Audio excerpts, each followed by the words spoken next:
This week in East Brunswick, the school board elections resulted in the passage of both the current expense and capital transfer portions of the school system budget, with 15% of registered voters going to the polls. Incumbent Kitty Martin was re-elected to a 3-year term. Also elected for 3-year terms were Thomas Malm and Patrick Searle. The 1-year unexpired term was filled by Charles Beatty. Today on This Week in East Brunswick, we'll look at the arts in the East Brunswick schools. First, at a celebration of Music in Our Schools Month at Smith School, including a surprise guest appearance. Then at the library for a presentation of Youth Art Awards. Our regular features will include a look at the AIDS virus on Ken Shalhoub's Health Facts, tips on safe biking at night from Adrian Eisner, a Kids Commons book review from Mary Catherine Palmer, and our Township Council review. First up, we'll visit Saturday's charity basketball game sponsored by the Lions Club, featuring the New York Football Giants and the East Brunswick All-Stars. But before we get to that, here's our Channel 8 schedule for next week. Monday at 10 a.m., it's Look Great, Feel Great with Lenore Kulik, and exercises with hand weights. At 10:30, the PBS special series American Indian Artists continues, featuring Alan Hauser. Tuesday night at 7:30, John Magliaro will talk sports with WCTC radio sports personality John Gurovich, followed at 8 by You and Your Money, featuring Paul Hansen with Elizabeth Krieger discussing investing in an insured mortgage partnership. Wednesday at 7:30, Dolly Vasta learns about the exacting world of a piano craftsman technician as she interviews Russell Sura of Antiquity Pianos.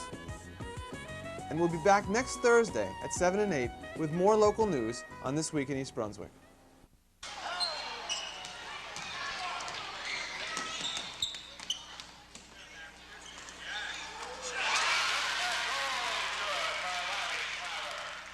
Last Saturday, the New York Football Giants were in East Brunswick, but as you can see, they came to play basketball, not football. The event was the 3rd annual East Brunswick Lions Club Basketball Spectacular, held again this year at the East Brunswick High School gym. And the Giants won, beating the East Brunswick All-Stars 86-79. Representing the Giants were Conrad Goody, Dave Jordan, Larry Flowers, Mark Haynes, Byron Hunt, and Zeke Moad. The East Brunswick team, which incidentally won the game last year, is made up of the best area basketball talent available. It was an exciting game again this year, as the All-Stars gave the Giants a run for their money. The game was tied 6 times as the teams seesawed for the lead. With 3 minutes left, the score tied at 60-all. It looked good for East Brunswick, as they scored to take the lead. But a series of turnovers allowed the Giants to regain the lead and pull away from the All-Stars, winning the game in the end by 7. Of course, the real winner of Saturday's games was the East Brunswick Lions Club and the recipient of this year's proceeds, the East Brunswick Library. At halftime, Acting Library Director Sharon Karmazin was presented with a check for $2,000. Also at halftime, a contest for a vacation saw 3 random ticket holders try to sink half-court shots. A basket meant a trip to Nassau.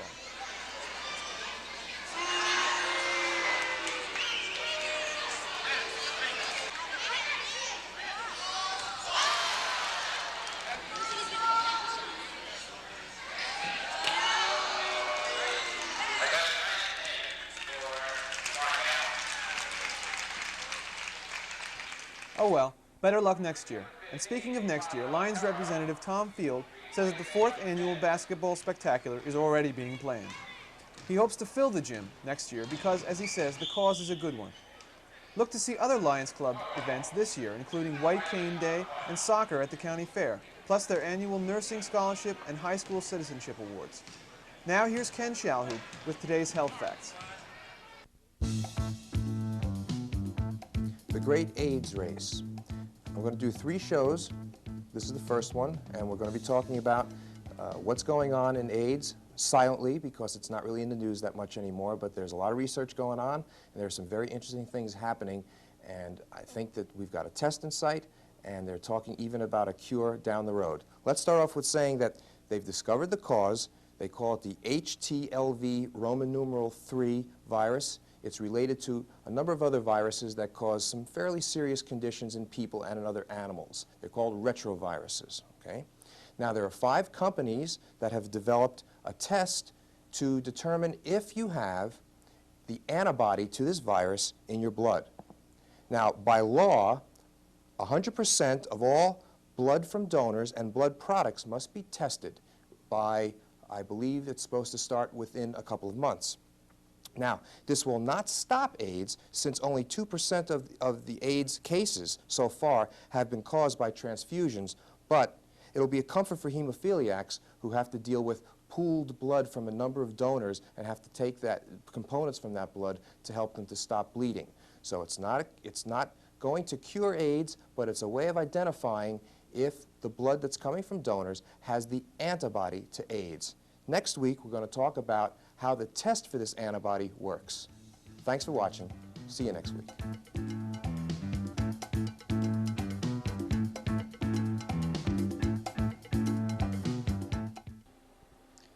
The East Brunswick schools are celebrating the arts this spring, and part of the celebration took place last week at Smith School. Music teacher Kay Peck led the children in a sing-along tribute to Music in Our Schools Month. Coincidentally, it was also Red and White Day at Smith, as you can see from many of the children's outfits. But the most anticipated part of the program on this day was the appearance of Smith School alumnus, former principal and now superintendent of schools, Dr. Joseph Sweeney, today trading in his three-piece suit and becoming a Beach Boy. He's joined by Larry Butler and Bruno Doganeri.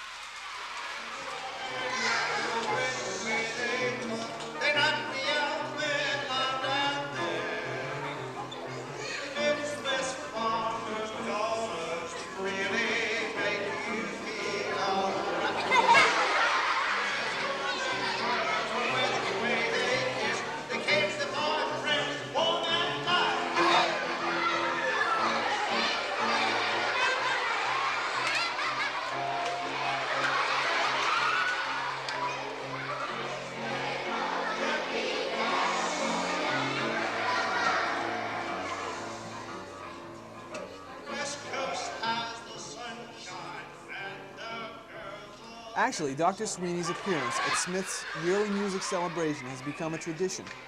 Kay Peck, who by the way also designed this year's Beach Boy costumes, chooses the music and gives Dr. Sweeney a tape to practice with. They started out 7 years ago with some Irish songs.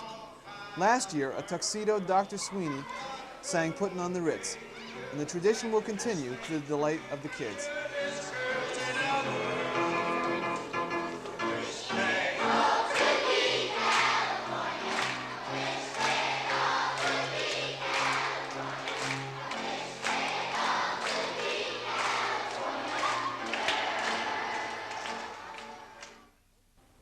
One of the features of Youth Art Month most visible to the community has been the displays at the library. Hundreds of examples of student drawing, painting, sculpture, and multimedia work on display there through mid-April. The students who created that artwork received Youth Art Awards Sunday at the library. A popular annual event, the awards had to be distributed on 2 separate days due to large numbers, and still, the 3 meeting rooms at the library were standing room only on both dates. Kenneth Koppel, East Brunswick School's Arts and Humanities Coordinator, spoke to Sunday's group, stressing the importance of art to both parents and kids. He encouraged parents to point out the beauty in art in everyday life to their kids, the sunsets and the landscapes, as well as the good architecture and well-designed products. He suggested a visit to a local museum and a space at home where a child can work on art. Now for One Kid's View of Literature, here's Mary Catherine Palmer for Kids Comments. Hello, my name is Mary Catherine Palmer, and I reviewed the book Lisa and Lottie by Eric Cashner. Imagine what it would be like to find out that you are a twin. That's what happens to Lisa Palfrey and Lottie Horn at a summer camp. At first, Lisa is so jealous that she wants to bite her look-alike Snowball. But sweet and quiet Lottie wins over her, and they become best friends. After discovering that they are sisters, each longs to meet the parents she hasn't seen since infancy. Together, they hatch a plan to get the parents together again. After camp, Lisa, pretending to be Lottie, goes to live with their mother, and Lottie, pretending to be Lisa, goes to live with their father. Will they be able to pull off such a crazy caper successfully? This is why I enjoyed the book so much. I think 4th and 5th graders would enjoy this book.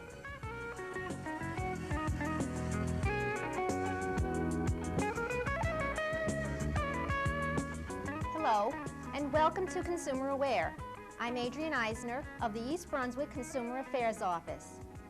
Now that spring is here, many of us and other members of our family will be spending more time riding bicycles. Today we're going to be talking about some important tips on bicycle safety. Because of a sharp increase in the number of bicycle fatalities resulting from car-bike collisions at night, the United States Consumer Product Safety Commission has issued a warning to bike riders to take necessary steps to make themselves and their bicycles more visible at night. Motorists involved in car-bicycle collisions report that they hit bicyclists because the bicycles and riders were not visible. Cyclists' failure to wear protective helmets may also have contributed to the severity of head injuries suffered in car-bike collisions. Here are some important recommendations for cyclists. First of all, be sure that your bike has reflectors that are required on all new bicycles by the Consumer Product Safety Commission bicycle regulation. Each bike should have front and rear reflectors, pedal reflectors, and side, rim, or wheel reflectors. Use front and rear lights to help make your bicycle more noticeable to cars at night. Wear reflective clothing to make yourself more visible to automobile drivers. Wear a reflective vest, reflective bands on arms and legs, and reflectorized tape on the helmet. Also, always wear a good helmet with a rigid but crushable interior material which may absorb the force of an impact. This is important for day riding too. Never allow your children to ride at night. Avoid riding on dark, narrow roadways where the posted speed limit is more than 35 miles per hour. I hope that you will take the time to talk about these safety precautions with all the members of your family. They are important to remember so that you can avoid a tragic accident. At Monday's Township Council meeting, members discussed the purchase of Weber School from the Board of Education for a nominal fee. At the mayor's suggestion, a structural inspection of the building will be completed before the council votes on purchase of the building next Monday. Later, the council watched a slide presentation given by Roy DeBoer, Township Engineer, on growth in East Brunswick. Major conclusions were that East Brunswick's residential growth rate actually is behind the rates projected by the master plan 10 years ago for this particular time, and the total numbers, once the master plan development is complete, will be lower by 1,400 units and 11,000 people than originally predicted. According to state figures, Middlesex County is the top area in residential growth in New Jersey, with a majority of expansion occurring to the south of East Brunswick. A general conclusion, which according to DeBoer needs further analysis, is that traffic volume in town has increased disproportionately to residential growth in town. Mr. DeBoer also gave this presentation earlier at a planning board meeting. Residents interested in further information should call the municipal offices. That's all for this week. Thanks for watching.